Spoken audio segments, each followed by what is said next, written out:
Hey, everyone, and welcome to the Inclusioneer Lab Podcast, where we talk about the fusion of design, guest experience, and innovation.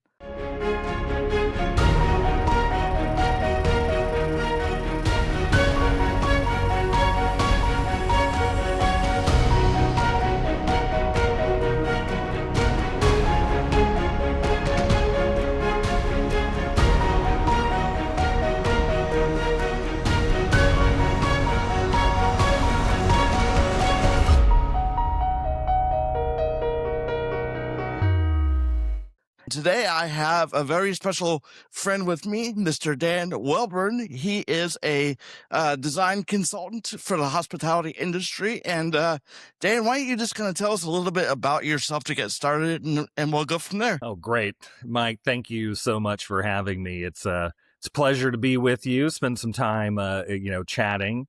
And yeah, so, I'm a hospitality design consultant. I'm an architect and interior designer. I really help hotels in the front end of their design journey, working through concepts, planning, programming, can also help them as being an owner's representative to get through the rest of the design phases. So, I'm really into the projects very early in their stages and help really in planning, design, due diligence. My company is DW Design Strategy. I formed that company about 5 years ago. And since then, I've worked with, several clients all the way from, resort owners to, large real estate holders such as Starwood Capital, and then worked on just individual independent hotels as well. Gotcha.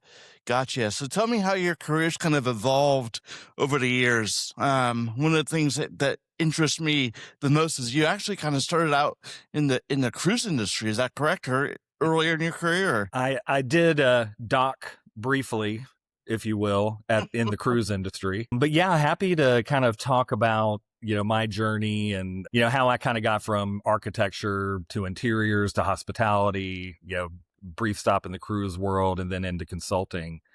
And so, yeah, I'll just kind of lay that out for you. I went to Georgia Tech. I'm from Georgia and got my architecture degree there, both undergrad and master's. Interestingly and related to, our discussion today, that was between the years of like 89 to 95. During that time, the ADA, laws were enacted in 1990, really went into effect in 1990. And so at the very beginning of my career, that was a very big topic, for architects. And there were a lot of projects where we had to retrofit buildings for that. So, it was kind of an interesting time to come into the industry relative to our discussion today. From there, worked for, a series of really pure architecture firms in Atlanta, Gensler being among them. Moved around the country a bit. I moved up to Philadelphia, did some interesting adaptive reuse work into old industrial buildings. Again, what we're going to talk about today really applied to a lot of what we did there. Went to Chicago. At that point, I hooked up with the Getty's Group companies. And Getty's, for those who don't know them, are, international interior design, branding, procurement firm for hospitality, formed by, guys who went to Cornell for hotel school. So really very much focused on hotels and understanding hotels from the inside out. So from there, with Getty's, spent 16 years, opened an office in California for them, spent a number of years working in Asia on projects, eventually led the interior design group at Getty's. And then 2019, you mentioned cruise industry. Royal Caribbean recruited me down to Miami to be VP of design for cruise ships. That's so cool. Super interesting. Right before coronavirus. So, it was fairly short-lived. It really hit the cruise industry hard in 2020. But silver lining, gave me the runway to start this business. And, it's really been rewarding to do this for myself. That's great. It's always nice to work for yourself and do what you love and all of those kind of things. I used COVID as a reboot as well. It's just nice to take something that was not a great moment and turn it into something kind of like a reboot, so to speak, right? So That's really cool.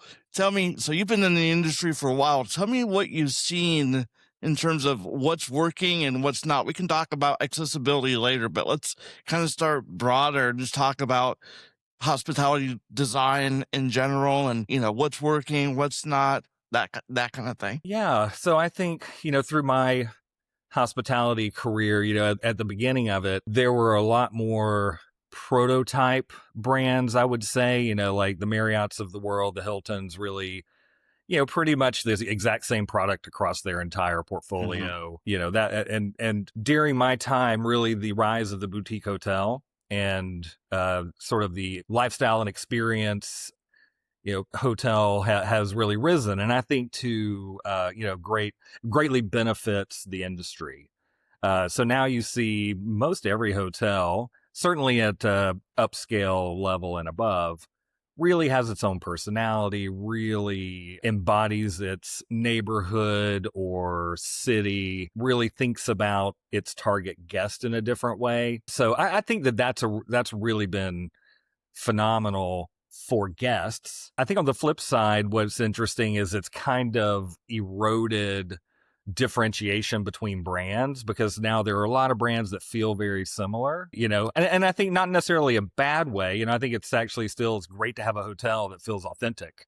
But I think for the brands themselves, it's a little bit trickier to differentiate their brand from their competitors' brands when everything just kind of feels like an independent hotel. Right. Yeah.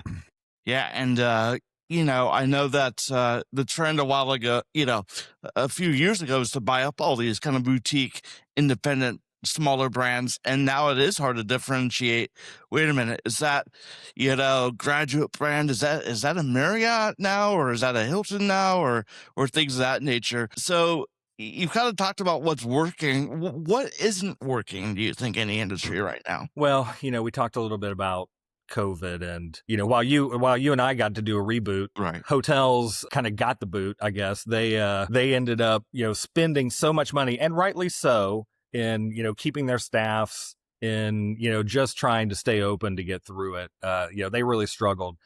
As a result, their FF&E reserves, money that they would have used to do renovations to stay current, were spent. Investment theses were really put to the test because nobody underwrites a global pandemic. Sure. So you really had really had put these hotels under pressure as renovation cycles came up, as their property improvement plan needed to happen, which brands rely on to keep these properties current, up to their standard. Those just weren't getting done. And frankly, they're still not getting done. A lot of deferred maintenance happened, particularly hotels that didn't really understand that shutting down their systems might have a negative consequence on the asset. So there were a lot of things that happened in that created a lot of deferred maintenance. A lot of things in that deferred maintenance the guests don't experience. So the first thing you have to fix, is that if your air conditioning goes down, you don't have an open hotel. But guests don't appreciate that. They expect it. So what we're seeing, has been a really slow sort of rebuilding of the hotel world. And I think it has somewhat damaged some brands in terms of, guests don't understand all of this. So they just expect to come into a nice, clean, renovated hotel. And there are lots out there that are doing their absolute best, have incredible staffs, are really, squeezing every bit out of dated assets that they can. But we're about a bit of a tipping point where a lot of these assets just really need to be renovated, both for the brand and just for the building itself and its ongoing longevity.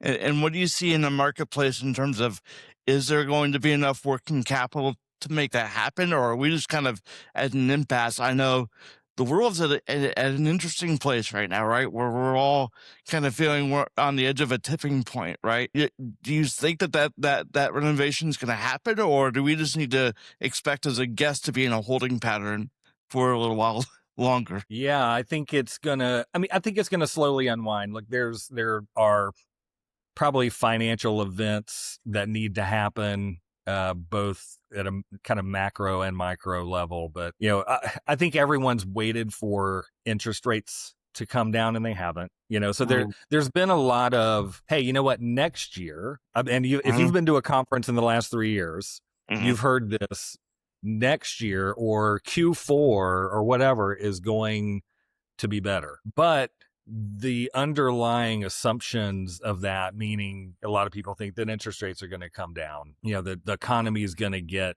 better. And it's not that the economy is terrible, but there's just some things on the financial side that aren't working. And then, like I said, too, the deferred maintenance piece to renovate these hotels has gotten a lot more expensive. Well, not just because of that, also because of escalation in construction costs. So I mean, there's a lot of factors. Tariffs really did some damage on the construction cost side, and so if you had underwritten your renovation just before that happened, you would have found that your $30,000 a key renovation just became a $40,000 a key renovation, and now it doesn't make sense. Right, right. Yeah, yeah. Crazy, crazy times that we live in these days. Indeed, indeed. But yeah, I think there's a lot of positives in the Sure. industry. I think that there's, we've got a lot of people who care about delivering on great guest experiences. And if the money blockade can go away, I think that we're going to see a lot of pent up innovation and creativity come into our market. Yeah, that would be great to see. I'm excited about that, obviously, from my point of view as well. Tell me more about guest experience, because that was actually going to be my next question. How can design enhance the guest experience, and how does that come into play? I mean, yeah, design is really kind of everything to the guest experience, but before you even get to the design, story is probably the biggest influence on the guest experience. So understanding the story you're telling, and this comes from, branding, can come from the brand itself and how they see their brand. But a designer really understanding what the story is, what the narrative for the hotel is, who the target guest really is. I mean, if you create a great experience for the wrong guest, you've still failed. Right, So, right. but yeah, I mean, I think that guest experience, really there's multiple factors, right? You've got story, design, and then execution and operations. Mm, All three of those things have to exist together, and they all have to work. Because again, if you create a great story and then sort of miss it on design, then it just doesn't pull through. If you get both of those right, but the person behind the front desk doesn't know how to tell the story and embody that, that's really, I mean, as designers and architects, we think we hold the keys to the guest experience and all of that, but really it's those folks on the ground. I mean, when they can take pride in a story and design that we've created, that they want to follow through and embody that and tell that story, that's really where the guests end up touching it. and that's got to be difficult from your point of view, right? To kind of own this thing. It's almost like raising a child, right? Like you, the the design is born, the guest experience is born through your work early on, and then you have to like kind of turn it over. The child's been raised, and now it's time for them to stand on their own two legs, so to speak. And that's where the guest experience, staff training comes into play, and the brand and all these things. There's only so much you can do to pour into guest experience before you have to hand off that baby, so to speak. It's totally right. And I think it's why it's critical in the process to have everybody at the table from day one, Mm, operate being a big piece of that. They need to have buy-in into the story to design their operations around it. So yeah, I mean, and sometimes that baby goes out and makes bad friends, and you know just can't help it. yeah, that's And it's actually an interesting point too, because you can, when these hotels have great experience, great authenticity right out of the gate, hotels can tend to really sell it for the first year or two or so, mm, but as it starts to go through its cycle, maybe a new operator comes in and they're not really bought into the story. You've got multiple, staff has totally turned over and now they don't really buy into the story the same way. it takes constant diligence to maintain the experience, to maintain the story, and a lot of that's on the operators as it goes. And then you also have to maintain the asset every 7 to 14 years and keep it up. Sure. So, you work with these projects early on. Tell me about your interaction with the owners or operators, what they get right, maybe one or two things that they're misaligned on from the very beginning, things of that nature that you have to sort of discuss.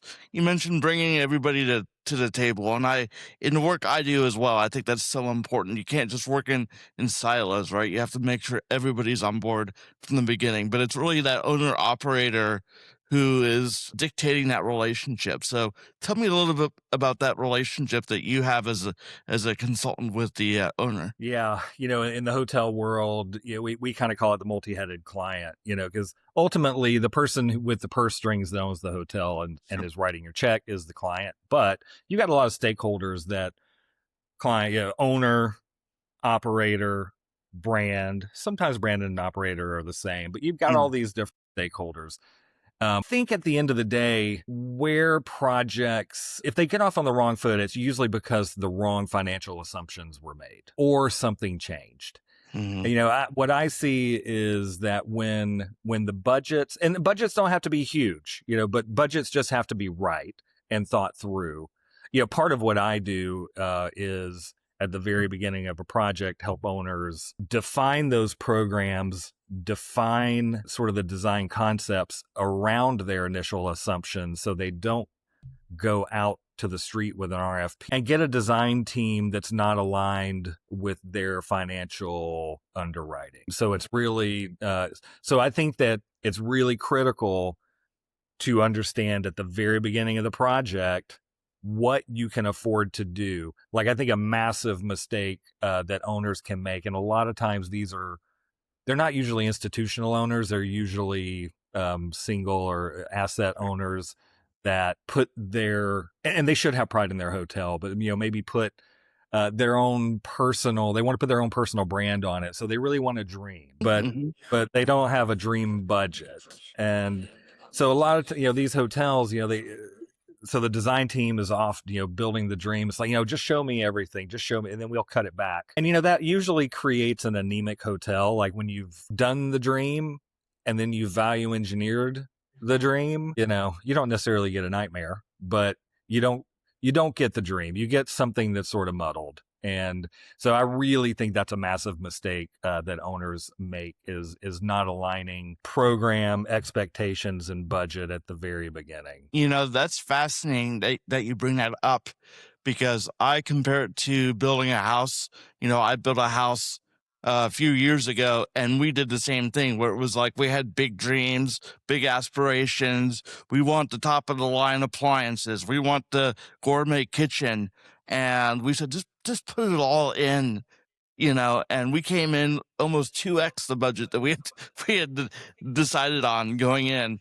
And it was tough to kind of pull back and go, oh my gosh, my wife especially, I had that backsplash, picked out ahead of time, and it was, $12 a tile. We're down to $4 a tile, man, I just can't believe that. So I can only imagine on a grander scale when you're talking about, a passion project that is, this boutique or luxury hotel, and then to say, you know what, you really can't afford your vision. That's got to be difficult to take in. I can only imagine.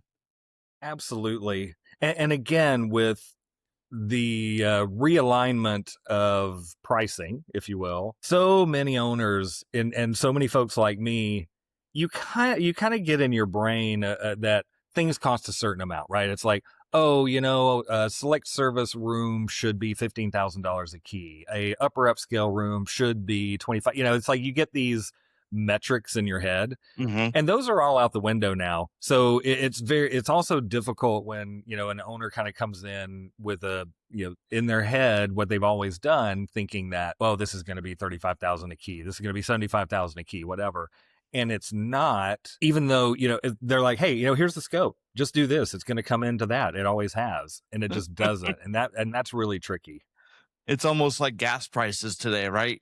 You assume it's going to be $3 a gallon, and you get there, and it costs you $100 to fill up your tank, and you're like, oh my gosh, now I have to decide, can I afford that? We're almost to July 4th here. Can I afford that July 4th vacation, that we were going to take or whatever? It's the same thing.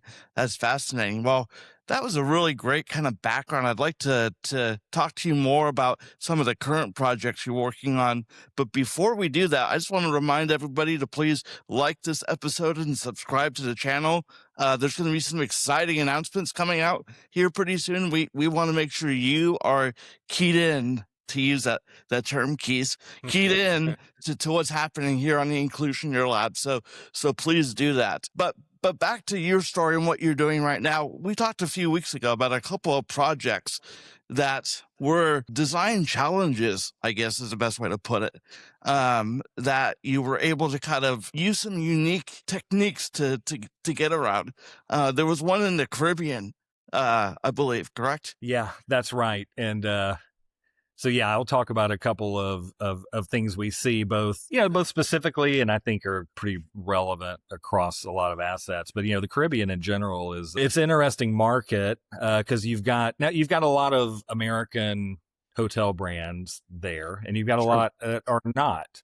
I think you've got an American traveler who generally expects the same level of accessibility, operations, food. I mean, all the things that we just sort of take for granted here. You expect that when you travel. And most of the American brands, most brands, they rely on the American traveler. So they do a pretty good job. But they don't have the same legal obligation. Sure. Provide what we provide here. I mean, and that can also, you just saw the disaster down there with the big fire. Yes.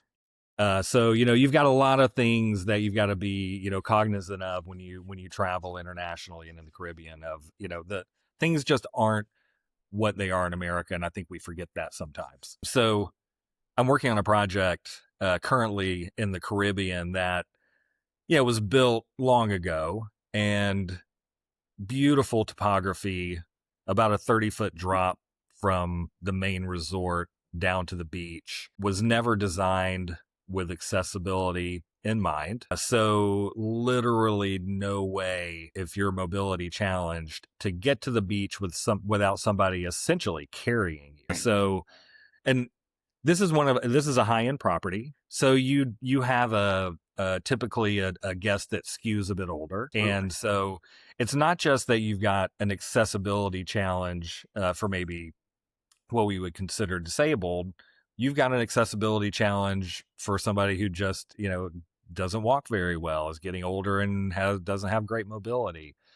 So, the resort, of course, is trying to fix this. It will be expensive. So we really had to dig in and think about how we make this happen. Again, never really designed for it, and expensive to go put in a bunch of elevators and things like that. So we were able to find an accessible path to existing elevators, to ramping, down to the beach, and then also a sort of golf cart solution for getting folks down as well. So it's not just about the ramp. There can be other ways of navigating it. What's interesting about it is, like, this doesn't just serve the accessibility piece. This also serves, folks that are, wheeling their wagon of stuff down to the beach. This is, getting these kind of accessible paths help everyone, honestly.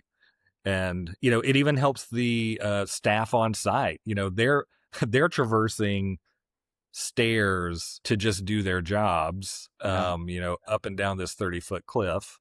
And, now you've helped them as well. You've also provided better service access for your restaurants that are on the beach. So anyway, it's an interesting thing where it's like we're trying to solve for this one problem we think we have. But the reality is it actually solves a lot of problems and creates just a better resort experience for everyone. Mm-hmm. Mm-hmm. And I think that's what is so important with things like universal design and designing for everyone. If you do it right the first time with this small market, in many ways, and it's not a small market, it's a huge market, as we always talk about here on the podcast. But this is almost a design challenge that if you design for this community can be applied to all communities and then have a bigger impact on your property or hotel in general, like you just mentioned.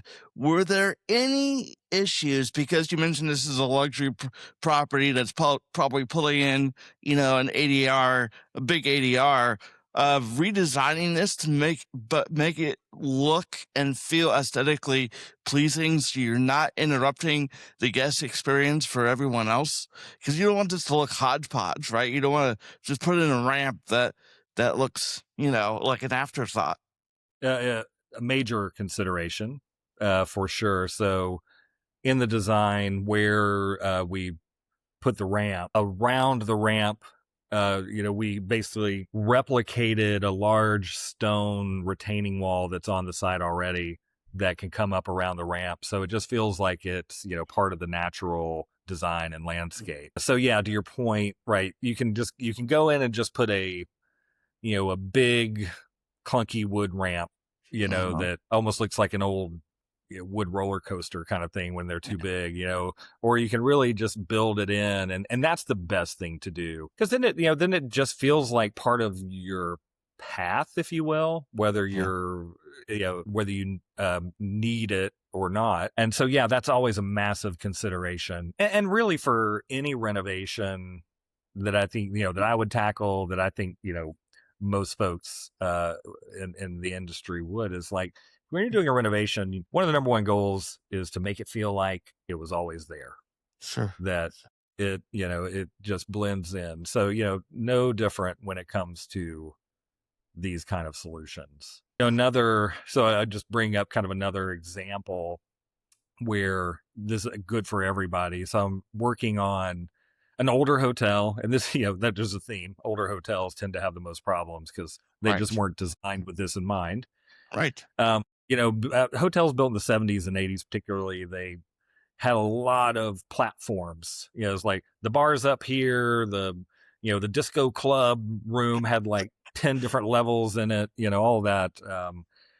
And they're tricky. Sometimes they're easy to pull out, sometimes they're not. But, in this case, part of the solution for creating more meeting space, making the lobby more active, moving things in the right place, this lobby's broken up with levels, is to take those levels out. So once those levels came out, not only is it more accessible, but it created more ceiling height. Mm-hmm. It created more paths to put the meeting space in, create pre-function. You just don't, when you have to have stairs and ramps, I mean, that is a lot of space and frankly, a lot of money. So pulling all of that out, really makes the space a lot easier to design, gives you more space. And like I said, you get the benefit of ceiling height, and then you got an accessible space, and you also don't have as big of a liability problem. I mean, stairs are a liability. Yeah. Especially bars. Absolutely. Yeah. Have a couple of drinks and then try to step up to the bar and see how that goes, right? Or step down from the bar, maybe, right? So yeah. So I mean, I think it's thinking about these things holistically. Yeah, you're a lot of times solving multiple problems and getting greater benefits for doing the right thing, the following the law better. But there's a way of making it a win for the asset, for every guest. I think that one of the things I underestimated as I began my journey in hospitality advising and understanding guest experiences, I thought about flow, like in this hotel, let's say, in the lobby. And if things are misaligned or there's a lot of chairs in my way, with my wheelchair, it's hard to get through.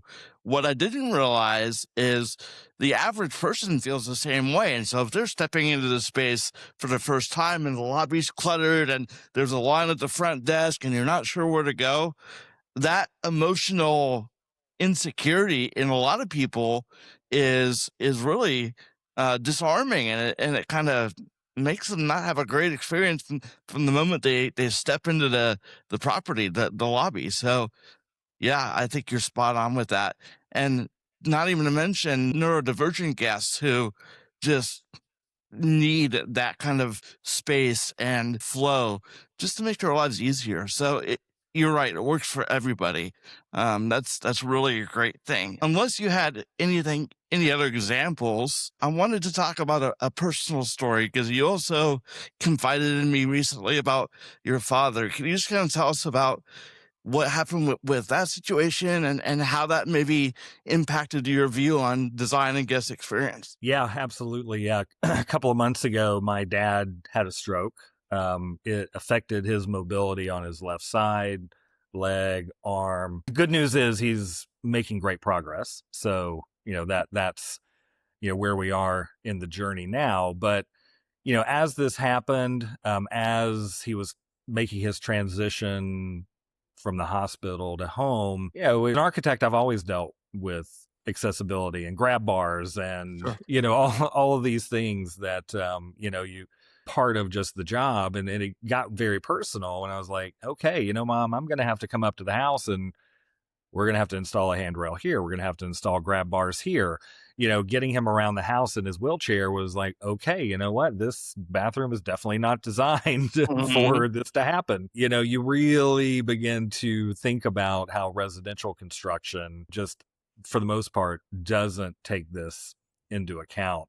Absolutely. Especially bathrooms, actually navigating into bedrooms. So it definitely personalized that journey. And I'll tell you, since we've talked, luckily my dad was able to make it to our nephew's wedding, Wow. and that was a flight, that was Mm, hotels. And so we, navigated the airport. That was the first time, I've really seen the airport through that experience, mhm, getting to the hotel. No, luckily we were in a hotel that had an accessible bedroom available. But we've talked about this before. But my mother had call, make sure it was there. So there are so many added layers of checking, of making sure you've got the right accommodations. Both at the airport, make sure you got the wheelchair going. At the hotel, make sure you're getting the ADA room. mhm, It's a lot of layers of complexity that could be simplified. I think that they're making progress. You can pick your room a lot of times now, but I think what you've said too is like, it's good to follow up with a call. Make sure you're getting absolutely. Yeah, so websites are still a request, right? Oh, like, yes, I would like a roll-on shower. Okay, we'll put in that request for you. No, that's not a request. That's a must for me to stay clean, and I would prefer to stay clean when I'm visiting your hotel. Absolutely. Yeah, there's so many layers to that. It's incredible. And also room categories as well. As we're talking about luxury properties, we're planning a trip to California this fall, and we'd like to stay on the ocean. I mean, that's why we're going, right? And so I went to a certain hotel's website. They had an accessible room, but it didn't talk about what rate category it was in. So they had partial ocean view, ocean view with a balcony, all these different things. This was just wheelchair accessible roll-on shower. And I noticed the cost was the same as the cost for like an inside room or a parking lot view. And so I called the hotel and said, I want an oceanfront or a partial ocean view. Is that available? It took me 45 minutes for them to finally say yes. But I had to talk to a manager and he had to put in a manual request to say, this guest is requesting this room. So when we get there in September, we'll see if I actually get the room that I desired, right? I'd say it's 50-50 at this point. yeah, and that's not just oh good, I got that upgrade or I got that request. Like this not an option for you, Right. to your point. Right, right. Yeah, and the manager actually said to me, "Well, you're booking at the lower rate, so we can't guarantee that." I said, "The rate's not the problem for me. If you want Right. if you want to charge me the higher rate, I'm fine with that as long as you can guarantee me that I'm getting what I'm looking for." And he goes, "Well, I could put in a request for you, And I said that I'm not paying the higher rate, because if I get there and my room is $75 more per night and I have a standard view, that's not fair to me. And he was like, you know what? That's totally fair. Okay, I see. I see your point of view. So it just takes some education sometimes, right? To just work with hotels for them to see, through a different point of view. That's why I love working with them, because when you see that light bulb turn on in their eyes, it's like, oh, okay, I get this. I get this now. Yeah, absolutely. Yeah. And then, and you shouldn't have to be the one educating them. It's like, really, this should start at the operations side. It should be a priority for the brands. You've talked about the size of the market that they're not catering to the way they should. So, yeah, I mean, that all starts with training, and you're providing them real great training, and that should be coming from the operators. Yeah, and it needs to happen probably at the stage that you talk to a lot of hotels, right? At the very Yeah. beginning, before a shovel is, in the ground or the renovation starts taking place, that discussion needs to happen while everything else is happening. So we can be a stakeholder in that room to make sure that it takes place. Yeah. Yeah. Speaking of which, let me kind of zoom back out for a second, because one of the things I wanted to talk to you about is where you see the industry heading in general. And I think this is a good kind of jumping off point to talk about, how we can implement some of these ideas that can have an impact for everybody. So, one of the things that we talked about in the past was like the leads certification. Can you kind of Right. talk about that trend and how maybe that applies to where we are today in 2026 with this community? Yeah, absolutely. Yeah, and that was a really interesting conversation. So, what we had talked about before was that we were talking about how do we create an incentive Hmm. for hotels, I mean, all buildings, the whole built environment, to embrace better accessibility, true universal design. And how do you make that happen where it goes beyond the current law? And LEED was the interesting example of that, because that's where they said, how do we make buildings more sustainable? And so the LEED program was created, and there were a certain set of standards put in place then that buildings had to hit. And what was interesting is, like, the codes started to catch up with where LEED was. So all of a Mm, sudden, was LEED Gold was now just written into the code, and LEED had to go a step further and push the boundary again.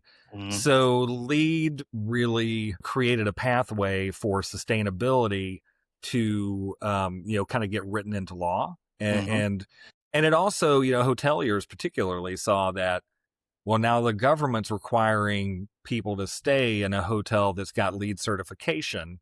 So, oh, well, I probably better do that. Or groups were looking to book their conferences in hotels that had sustainability. mhm, And so, there was actually an incentive and a dollar value associated with it. So mhm, mhm. it started moving forward. So I think it's an interesting comparison to what a sort of universal design certification could look like. Mhm. And, starting with something that's just above the current ADA laws that, factors in more universal design, where you're not just maybe dropping one section of a bar to accommodate a wheelchair, but, you're addressing the entire bar, or you're addressing the entire restaurant. You're addressing, accessible paths are pretty much addressed at this point in our laws, but, you're going a step beyond that. You're making it even easier. You're not putting the ramp behind a wall and hidden. You're not putting a really tricky lift in that's sort of tucked in behind a wall, and you're making, it's making these spaces truly accessible for everyone, so you're not feeling singled out Yeah. as But you have to utilize something that, for that. So yeah, but also if you design if it's incorporated in the design, it just looks better for everyone without some kind of weird ramp add on to the back or what have you. I was at a conference last year with 8,000 attendees, and everyone was going up the set of escalators to get to the exhibit hall, and the accessible elevator was down a path around a corner, and it was actually the staff elevator. You can check it out on my YouTube channel. This is a shameless plug. I was actually doing a day in the life of Mike Clapper kind of video, and we went down this hallway to get to the staff elevator, and this staff member came out of a two-way door, and we nearly crashed into each other because she didn't see me, I didn't see her, she wasn't expecting me, I wasn't expecting her, and boom, so it's amazing to me the solutions that people find reasonable, and they're really just afterthoughts. But I get it because they're just trying to meet those minimum requirements. Well, we do have, access to the exhibit floor. Yeah, through a staff a staff Right. elevator, So yeah, I always talk about laws like ADA as the floor. I think a lot of people see them as the ceiling. This is what we should achieve. This is what we should strive for. And if we missed the mark a little bit, well, we did our best, right? But to me, that's just the floor. We could do better than that and achieve that ceiling for everybody. And there should be some recognition for those who make the effort. Yes, absolutely. Yeah. And it's hard to do that because everybody is LEED certified these days or plug in the name of the certification here. So it kind of dilutes everything. There's got to be a way for us to actually put together a certification or whatever that actually means something, and that brands and properties and hotels are proud to show their guests. Absolutely. And at the root of it, it's got to be a truly authentic approach to doing this the right way, and not, to your point, just sort of some branding or some way for somebody to accessibility wash their building. We talk about with the LEED stuff, greenwashing, where, it looks like you're doing something, but you're not really, that's the danger. You have to make sure there's some real power behind that certification. Absolutely. Absolutely. I wanted to follow up on one other aspect before we close here. You mentioned all this deferred maintenance that is taking place in the marketplace right now.